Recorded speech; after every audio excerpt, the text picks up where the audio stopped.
Bonjour, j'espère que cette vidéo te trouve dans d'excellentes conditions. Alors pour aujourd'hui, nous allons tout simplement voir comment est-ce que tu manipules ou exploites ton tableau de variation.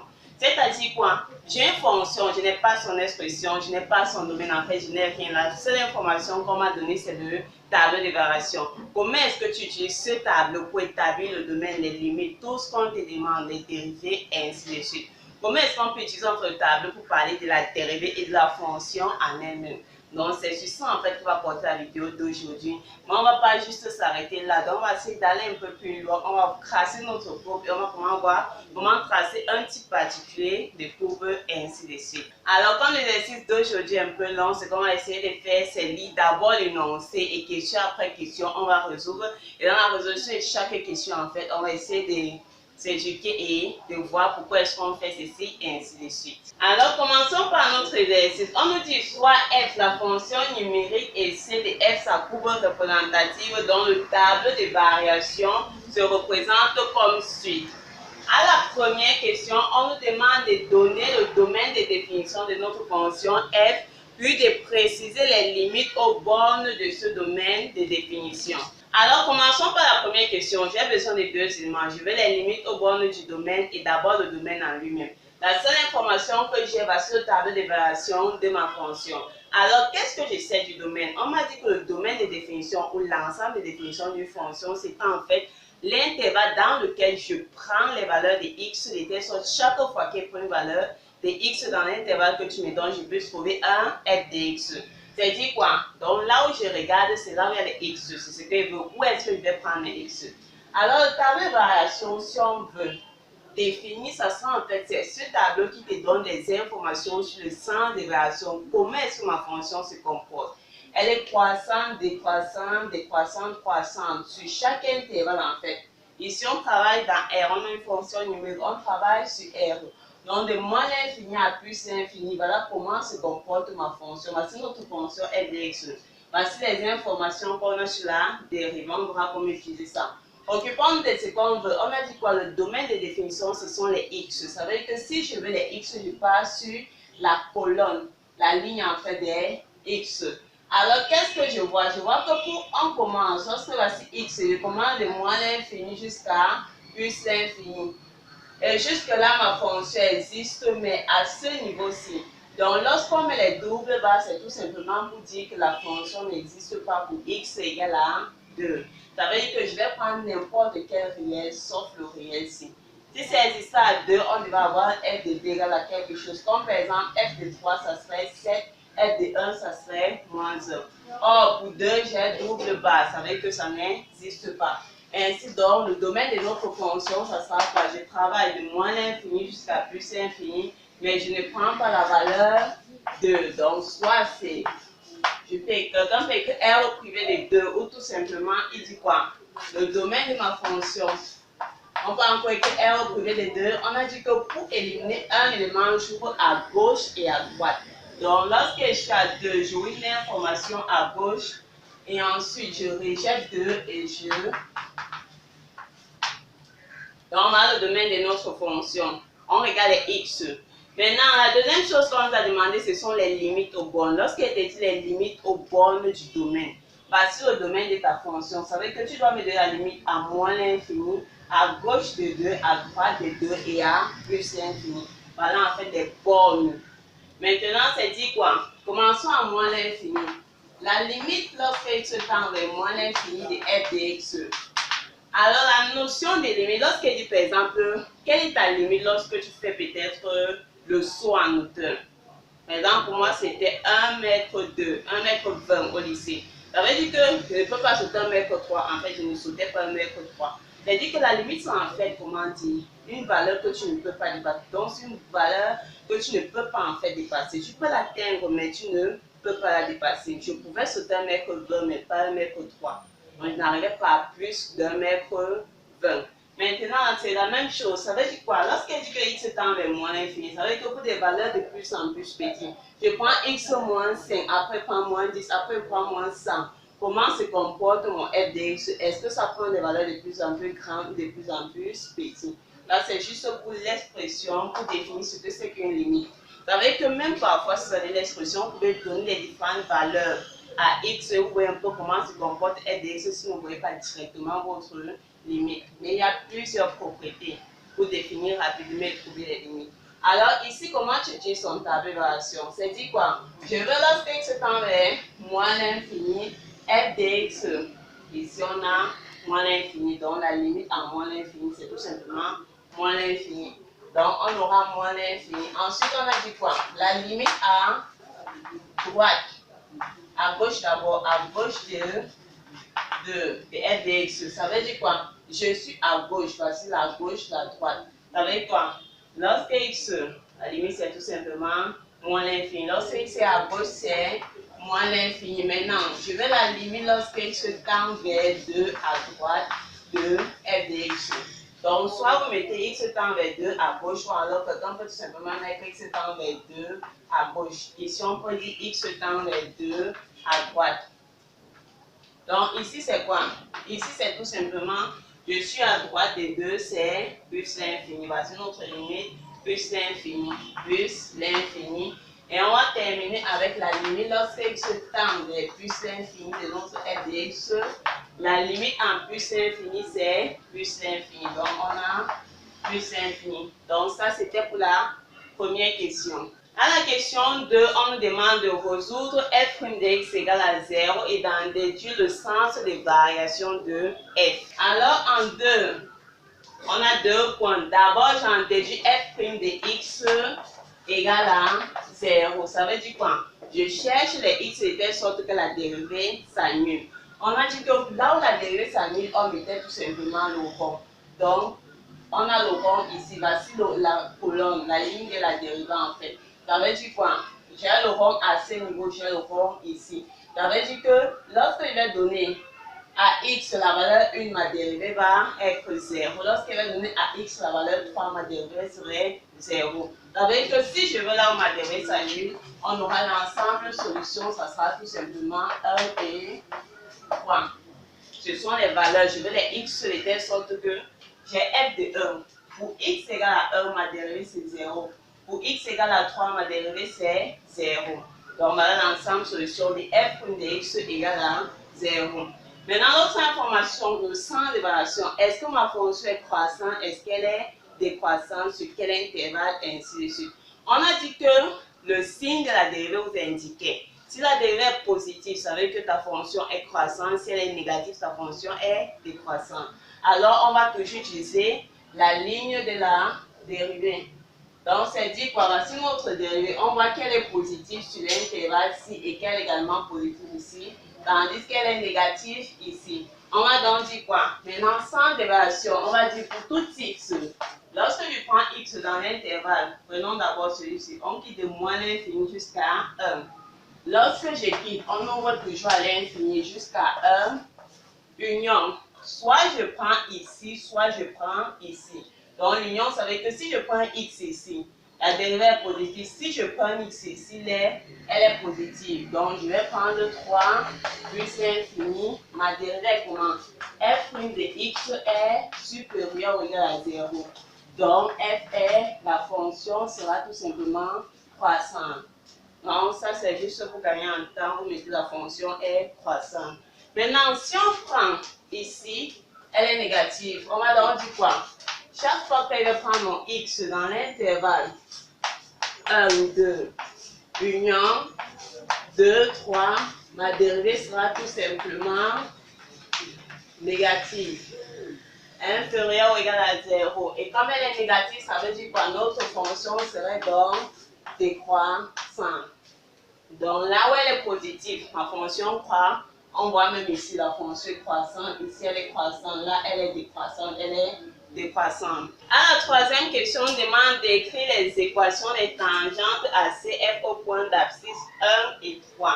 Alors, la tangente ACF, ça serait cette droite en fait qui va toucher la courbe une seule fois. Lorsqu'on dit que je suis tangente, je touche la courbe une fois au point d'abscisse 1 et 3. Donc, ça veut dire qu'on a deux tangentes. La première chose qu'on va faire d'abord, quelle est l'expression, la forme générale des tangentes à un courbe? Supposons qu'on a un point d'abscisse x0. Ça veut dire quoi? J'ai un point A. d'abscisse x0 d'ordonnée y0. Si je veux la tangente au point A, son équation, ça sera y sera tout simplement f' de x0 facteur de x moins x0 plus f de x0. Et dans ce cas, si notre f de x0 c'est y0, donc je peux encore tout simplement dire que ceci, je vais l'écrire comme ceci. Ça veut dire quoi? Ça veut dire que supposons par exemple que je te donne un point B, des coordonnées de 1. Je te demande de me donner la tangente, l'équation de la tangente au point B. Ça veut dire que ce que tu vas faire, lorsqu'on dit le x0, n'oublie pas que c'est l'abscisse. Donc je vais tout simplement dire que si je veux l'équation, la tangente du point B aura donc pour équation f'.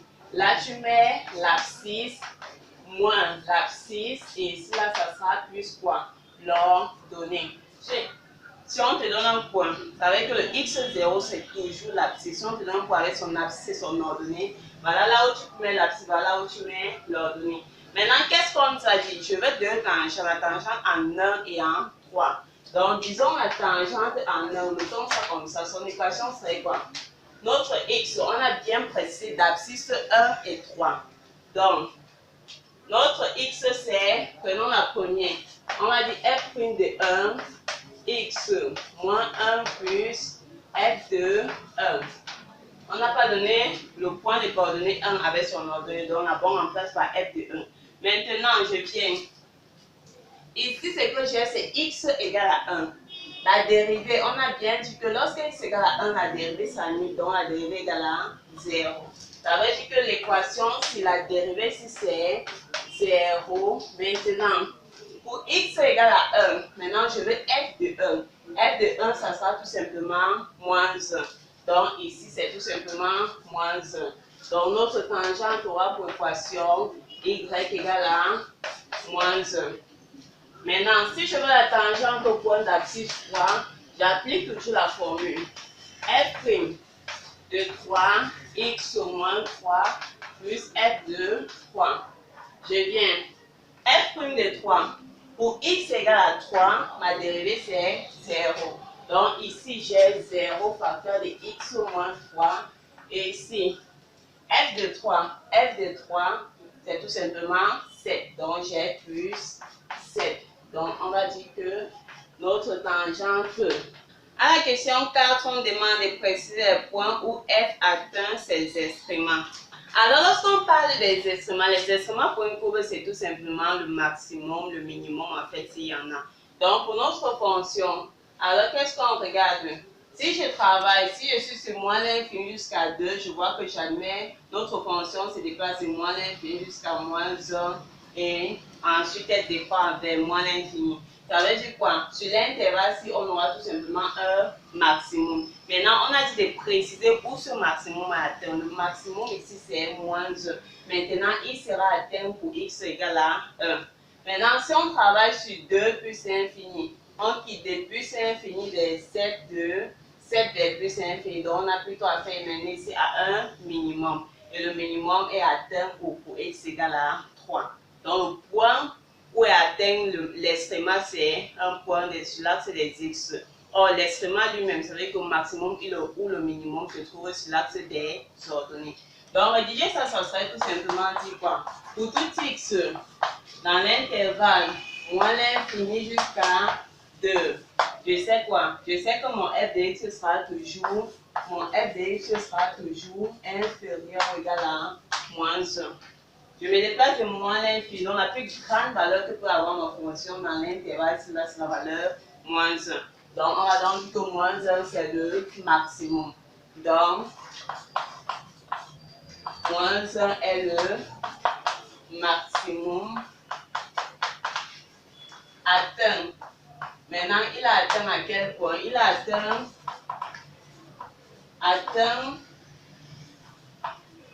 à x égale à quoi? X égale à 1. Donc, lorsqu'on est dans l'intervalle, si on atteint notre maximum à x égale à 1. Maintenant, si je suis dans l'intervalle 2 plus l'infini, notre fonction est comment? Elle sera toujours supérieure ou égale à 7. La plus petite valeur que peut avoir ton f de x, donc c'est le minimum et elle atteint. Donc, 7 est le minimum. Et lui, il sera atteint où? Il sera tout simplement atteint à x. Pour avoir 7, j'ai mon x égale à 3. Donc, on a les deux points qu'elles soient atteints nos extrêmements. En 5, on nous dit, on pose f de x égale à a de x plus b plus c sur x plus d. En 5a, on demande de calculer en fonction de a, b, c et d la dérivée de f. Alors, la cinquième question, on vous donne une expression, on suppose que notre fonction f de x est voici. Donc, la première chose, je veux la dérivée de ceci. On a dit quoi? Fonction de a, b, c et d. Alors, si je veux la dérivée de ceci, qu'est-ce que je fais? Je dérive tout simplement tout ceci. Donc, ça encore dit la dérivée de a de x plus b plus c sur x plus d. Donc, la dérivée d'une somme, c'est la somme des dérivées. Donc, je dérive ceci, je dérive ceci, je dérive ceci.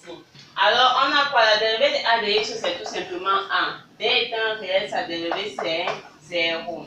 Maintenant, lorsqu'on a ceci, vous avez deux méthodes pour dériver ça. Donc, vous avez deux formules à utiliser. Donc, deux formules pour dériver ceci. Donc, quelqu'un peut regarder ça comme une fraction, la dérivée de ceci fois ceci, et ainsi de suite. Une autre formule serait tout simplement dit quoi? Ceci, ça serait moins c multiplié par la dérivée de ceci sur ceci là au carré.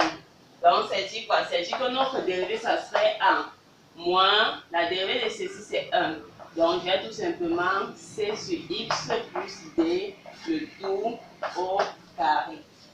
X, la dérivée c'est 1, la dérivée de d c'est 0. Donc voilà notre dérivée. Or, ici on a quoi? On a dit que la dérivée doit être fonction de a, b, c et d. Or, ici j'ai a, j'ai c, j'ai d, mais je n'ai pas b. Donc, pour juste rajouter le b, vous allez tout simplement dire plus 1, 0, b. Donc, il soit parce que c'est dit 0 fois n'importe quoi, c'est 0. Et si on additionne 0 à n'importe quoi, ça ne change pas en fait l'élément qu'on a. Donc, pour juste créer, parce qu'on a quoi? Fonction de a, b, c et d. Donc, voilà notre dérivée. En 5b, on nous demande de montrer que d égale à moins 2. Alors, en 5b, je veux montrer que d c'est moins 2. La première chose, si ça c'est notre fonction, on sait que le domaine de définition de notre fonction c'est r privé de 2. Donc si je dis que le domaine de ma fonction f c'est r privé de 2, ce qui revient à dire quoi? Ça veut dire que mon x doit être différent de 2. Donc mon f de x, on a dit que le domaine c'est là où je prends mes x pour que f de x existe. Donc le f de x, si. Donc si ça c'est le domaine, alors je peux dire quoi? Alors, je peux dire que f de x va exister si et seulement si x est différent de 2. Maintenant, voici maintenant l'expression qu'on m'a donnée de mon f de x. Maintenant, si je voulais le domaine de la fonction aussi, pour trouver son domaine, qu'est-ce qu'il devrait dire? Il devrait dire que f de x existe si et seulement si, j'ai quoi? Fonction polynôme définie sur R. Or, ici, j'ai une fraction. Pour qu'une fraction puisse exister, il faudrait que le dénominateur soit différent de 0. Donc, ça va exister si x plus d est différent de 0. C'est dit quoi? Si x est différent de moins d. Ça veut dire que f de x existe si et seulement si x est différent de 2, x est différent de moins d. De moins d, donc par identification, on va donc dire par identification. Comme c'est la même fonction, vous allez tout simplement dire par identification. Je peux donc conclure que moins d c'est encore égal à 2. Donc j'implique moins d c'est égal à moins 2. C'est la même fonction. Avec la condition qui s'applique à l'une s'applique également à l'autre. Si ça c'est 2, et ça moins d, j'ai moins d égal à 2. À la question 5c, on nous demande de déterminer les quotients A, B et C et de donner l'expression de F.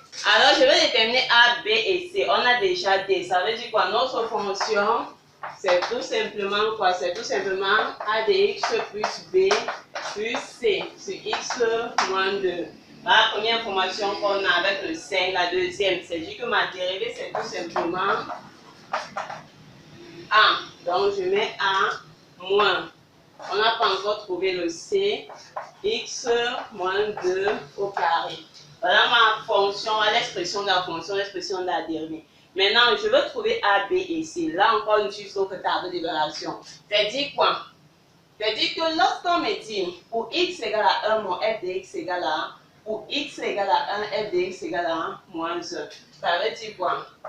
F de 1 serait tout simplement moins 1. Lorsque je donne la valeur 1 à x, je trouve y moins 1. x1, y moins 1. Lorsque je donne 3, je trouve 7. Ça veut dire que l'autre information, c'est que f de 3, c'est 7. Mais avec ceci, on peut créer deux équations. Là, on a quoi? On a 3 inconnus, d'une fois encore une autre information. Maintenant, venons sur la dérivée. On a dit que la dérivée s'annulait pour x égale à 1. Donc, f' de 1. Comme on a son expression, on peut utiliser le fait que f' de 1 soit égal à 0. Pour une quatrième information, f' de 3 est égal à 0. Maintenant, vous interprétez tout simplement ceci. Ça veut dire que lorsque je dis f de 1 égale à moins 1, ça veut dire quoi? Là où il y a x, je remplace par 1. Donc, on aura A. Oui. Pour x égale à 1, j'ai A plus B plus C sur 1 moins 2. Donc, je remplace x par 1. C'est égal à moins 1. Donc, ça encore dit quoi? Ça encore dit A plus B. 1 moins 2, c'est moins 1. Le moins qui est à ce niveau, moins C égale à moins 1. Voilà la première équation. F de 3. F de 3 égale à 7. F de 3 égale à 7. C'est-à-dire, pour x égale à 3, j'ai 3A plus B plus C. Ici, là, on a 3 moins 2. Donc, j'ai 3 moins 2 égale à 7. Donc, je peux tout simplement faire quoi? Je peux dire que ceci, c'est encore 3A plus B. 3 moins 2, c'est 1 plus C égale à 7. Deuxième équation. Maintenant, prenons celle-ci. F' de 1 égale à 0, c'est-à-dire F' de 1. Je viens là avec x, je remplace par 1. C'est donc A moins C sur 1 moins 2 au carré égale à 0. 1 moins 2, c'est moins 1 au carré, c'est 1. Ça veut dire que ça, c'est A moins C égale à 0. Ça veut dire que si je résous le système, A plus B moins C égale à moins 1, 3 A plus B plus C égale à 7 et A moins C égale à 0. Je vais trouver A, B et C. Je vais utiliser la substitution parce que quand on voit le 3, si je peux dire quoi? Avec le 3, on peut dire que A égale à C. Donc si on dit 3 dans 1, partout là où il y a C, je remplace par A. Je viens dans la première. Je conserve le A plus B. Maintenant, comme A égale à C, je dis moins A égale à moins 1.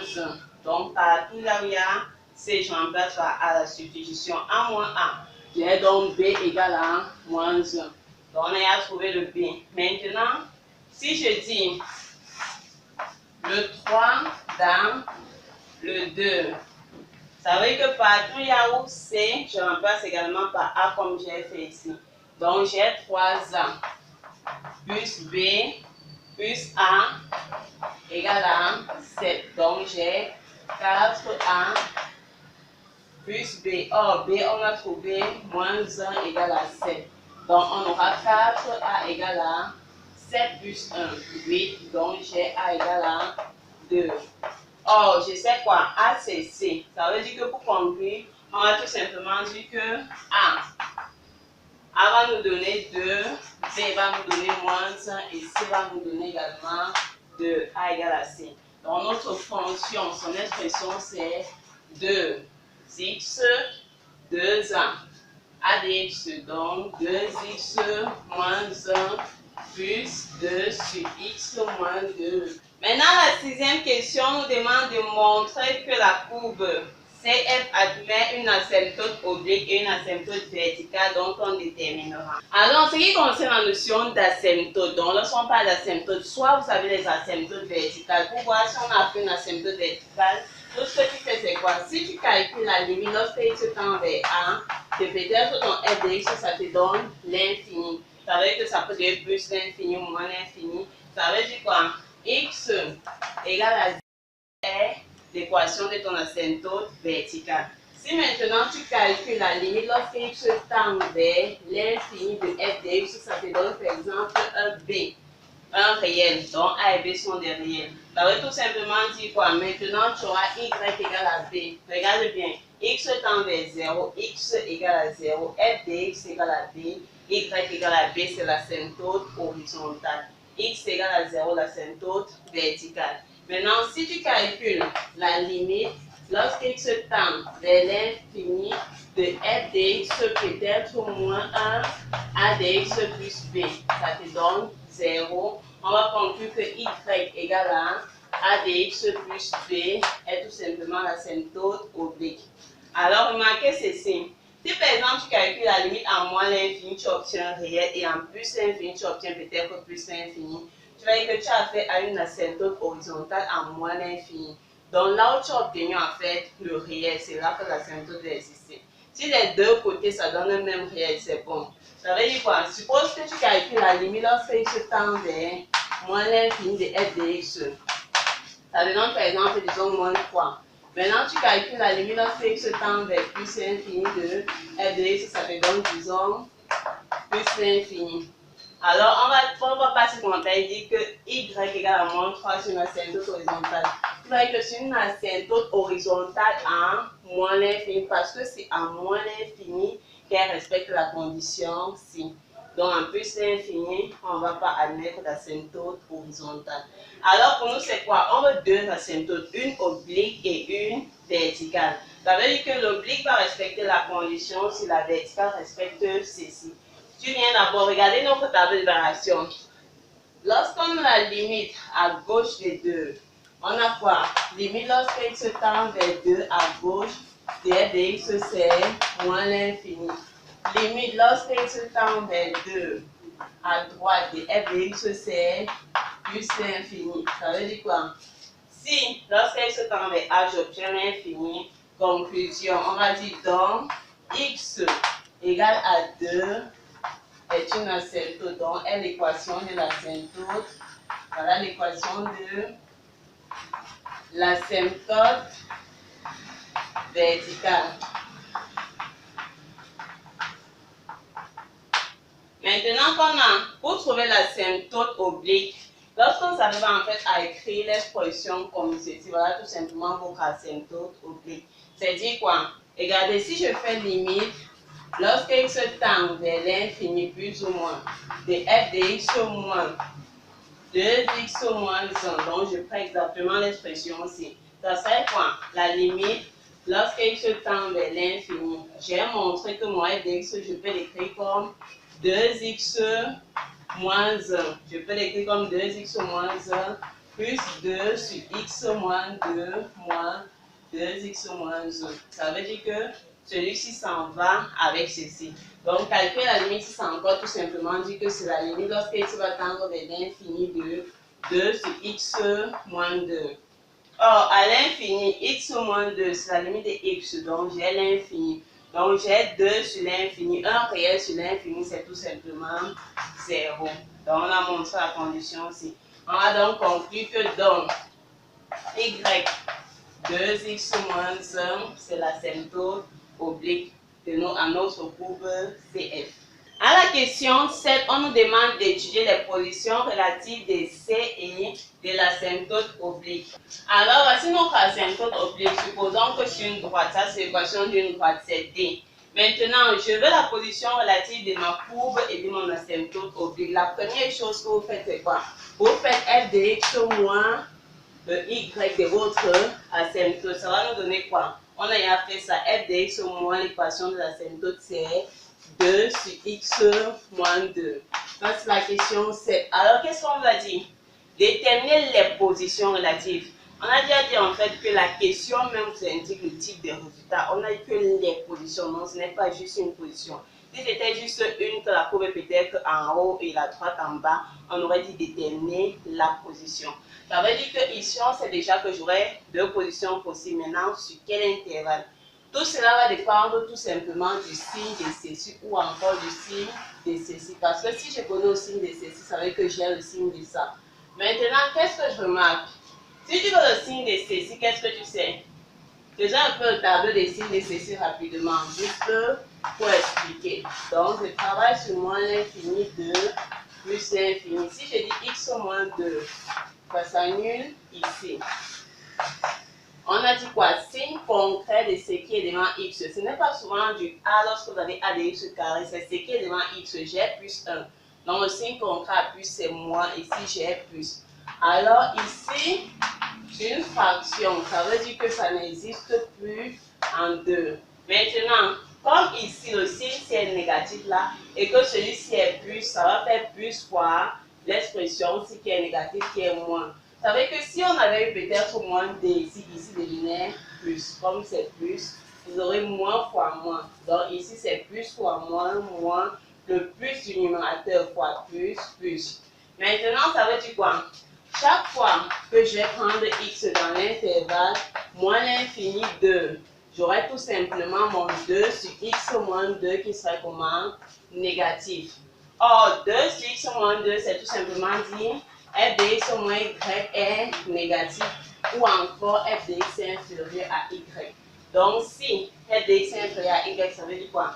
La courbe CF est en dessous, elle est plus petite, en dessous de D. Maintenant, si plutôt on prenait notre x dans l'intervalle de plus l'infini, notre expression devient positive. Donc, on aura 2 sur x moins 2 positif. Ce qui veut dire quoi? F de x supérieur à y. Conclusion, donc, CF est au-dessus de D. Maintenant, la dernière question nous demande de construire CF et la courbe CG de la fonction g telle que g de x soit égal à la valeur absolue de f de x. Alors, en occupant de la fonction de CF, la première chose que vous voulez construire, il faut voir grâce d'abord en premier lieu les asymptotes. On a dit qu'on a eu deux asymptotes, x égale à 2 et x égale à y par 2 égale à 2, x moins 1. Donc, commençons par voir par l'asymptote verticale. X égale à 2, c'est dire quoi? C'est tout simplement ici. Donc, x sur l'axe des abscisses. Peu importe la valeur de y, le x égale à 2. Donc, voici notre asymptote verticale.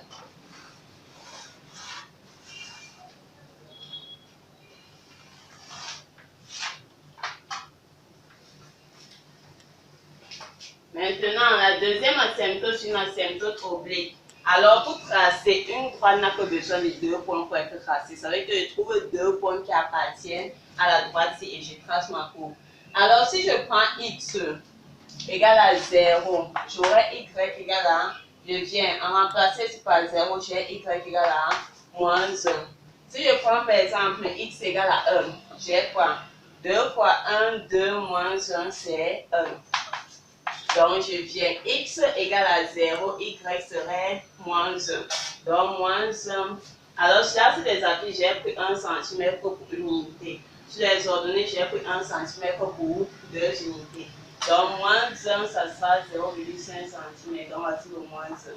Pour x égale à 0, y c'est moins 1. Donc, la droite, il va passer de par ici. Et 1, 1. Donc, je trouve d'abord l'ordonnée. 1, c'est ici. Donc, 1, 1, ça sera tout simplement. Donc, la droite là passe par les deux points. Si je trace mon asymptote oblique.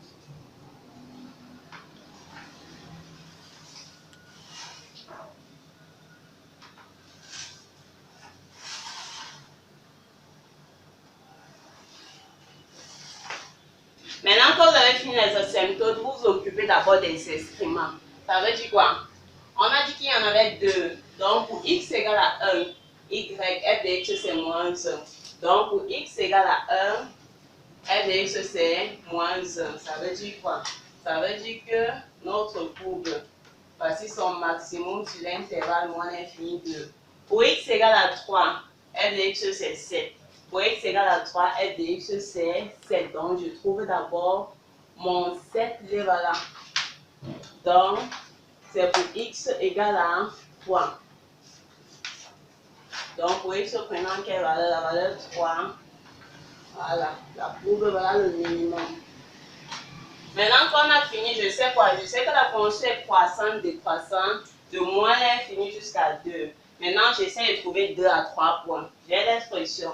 Alors, si je fais f de 0, 0 moins 1, donc on aura moins 2. Donc, pour 0, la courbe va passer ici. Je prends encore un point là. Je peux même prendre f de moins 4. F de moins 4, ça serait tout simplement moins 9.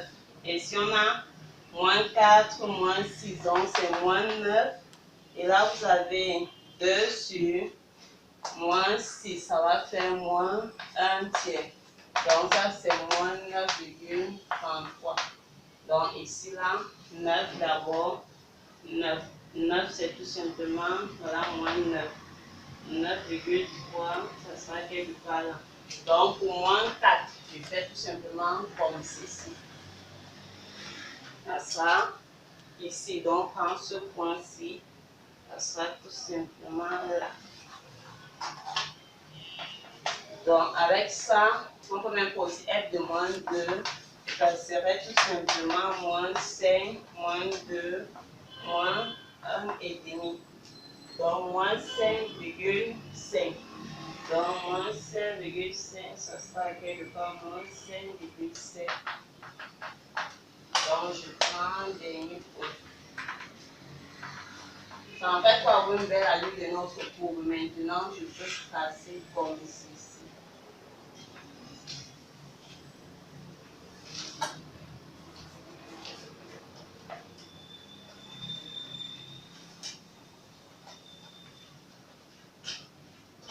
Et ensuite, elle est décroissante suivant l'asymptote verticale.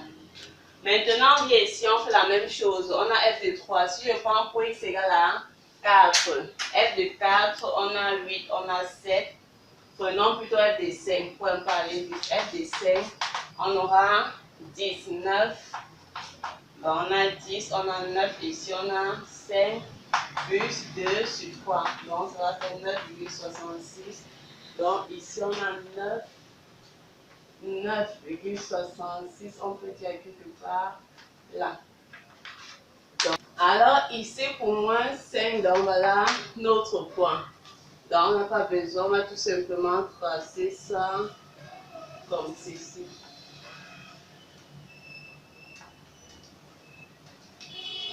Donc, ça suit l'asymptote verticale. On a juste 60. Donc, là, en fait, comment est-ce que vous procédez? D'abord les asymptotes, ensuite les extrêmements et enfin, vous prenez quelques points juste pour compléter les informations du tableau de variation. Donc, on va dire que ça, c'est notre CDF. Maintenant, on nous a demandé également de construire la courbe des G telle que G de X soit égal à valeur absolue de F de X. Alors, ceci veut tout simplement dire quoi? Je sais que la valeur absolue d'un nombre est toujours positive. Ça veut dire que tous les Y de les ordonnées en fait sont tous positifs. Ça veut dire quoi? Ça veut dire que pour construire ce type de courbe, vu que les Y, donc ce qui m'intéresse, valeur absolue de F de X, c'est valeur absolue de Y pour la première courbe. Là où les Y sont positifs, c'est bon. Maintenant, le problème, c'est avec la partie négative. C'est parce que je veux la fonction, c'est tous ces Y doivent être positifs parce que c'est valeur absolue. Maintenant, par exemple, un exemple. Si je dis par exemple, G de quoi? G de 1. Ça serait tout simplement égal à la valeur absolue de F de 1. Or, je sais que F de 1, c'est quoi? F de 1, c'est moins 1. Donc, ça serait valeur absolue de moins 1 qui est égal à 1. Voilà, G de 1. Ça veut dire que ça va transformer les Y négatifs en les Y positifs. Donc, lorsque j'ai G de 1, F de 1, pardon, qui est moins 1, G de 1, ça sera plutôt 1. Donc, ce qu'on fait en fait pour tracer la courbe, si tout ce qu'on a fait, c'est la symétrie de la partie négative des Y négatifs par rapport à l'axe des abscisses pour les transformer en positifs.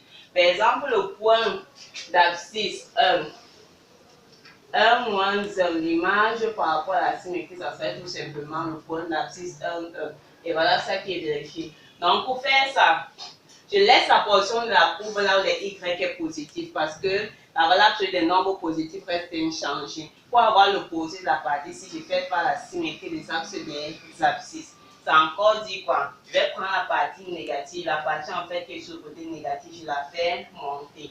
Donc, on va d'abord faire quoi? Comme la partie sur l'asymptote oblique, ce qu'on va d'abord faire, c'est représenter l'asymptote oblique. Donc, notre asymptote oblique, on prend l'image de deux points. L'image de ceci par rapport à l'axe des abscisses, c'est tout simplement ceci. L'image de ceci par rapport à l'axe des abscisses, c'est ceci. Or, comme les deux points s'appartiennent à l'asymptote, ils vont appartenir également à l'asymptote. Donc, l'asymptote d'abord, pour notre G, les voici. Vous prenez deux points de votre asymptote, vous trouvez l'image par rapport à l'axe des abscisses. Donc, voilà notre asymptote pour la courbe G. Maintenant, je commence. L'image du point C, les voici ici. L'image de 2 par rapport à l'axe des abscisses, de moins 2, pardon, c'est 2. Donc, c'est que la courbe passe ici. Donc, ça va également, G va passer ici. Je regarde celui-ci. Moins 5. Donc, l'image, ça sera 5,5 ici. Donc, ici, on aura, voici 5,5. Donc, 5,5. Donc, l'image du point C, ça passe toujours par 2 par rapport à l'axe des abscisses. C'est tout simplement, j'allonge. Donc, ça sera ceci. Le dernier point dont j'ai trouvé les racines par rapport à l'axe des abscisses, c'était 9,33. Donc, on projette celui-ci là et on part plus 9,33. Donc, on le projette comme ceci. 9, on a dit que notre 9 c'était tout simplement ici. 33, ça sera quelque part ici. Ça veut dire quoi? Donc, je prends quelque chose comme ça. Donc, ça sera à peu près là. Maintenant, on va tracer ça en interrompu. Donc, ça serait quelque chose, ça part ici, comme ça. L'image de ceci, donc, ça serait tout simplement, ça suit l'asymptote verticale. Maintenant,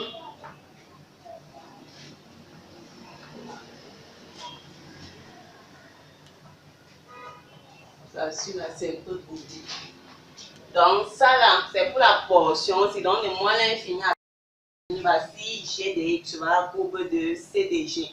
Maintenant, comme ici, sur les Y positifs, c'est exactement la même chose. Donc, G sur les Y positifs, c'est exactement la courbe ci. Donc, là, voici, elle est confondue avec F de X. Je mets juste les interrompus pour vous signaler. Donc, c'est exactement la même courbe. Donc, ça sera C de G.